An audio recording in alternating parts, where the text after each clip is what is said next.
పిండి ముద్ద నానేలోపు పొయ్యి మీద అయితే ప్యాన్ పెట్టుకొని ఆయిల్ హీట్ చేసుకోవాలి. దీని తర్వాత పిండి ముద్దనైతే పూరిలాగా ఒత్తుకొని ఈ షేప్స్లో కట్ చేసుకోవాలి. ఈలోపు పొయ్యి మీద మరొక ప్యాన్ పెట్టుకొని 1 గ్లాసు చక్కెరకి 1 గ్లాసు వాటర్ అయితే వేసుకొని లేత తెగ పాకం పట్టుకోవాలి. మనం కట్ చేసి పెట్టుకున్న వీటిని అయితే ఇలా ఫ్రై చేసుకోవాలి. ఆయిల్లో ఫ్రై చేసుకున్న చక్కెర కొమ్మలు అయితే ఒక ప్లేట్లో అయితే వేసేసుకున్నామండి. ఇదే టైంలో మనం ఫ్రై చేసి పెట్టుకున్న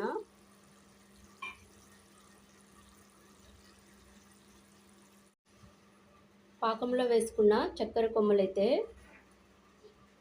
చూడండి ఫ్రెండ్స్, పాకం అంతా చల్లారిపోయినాక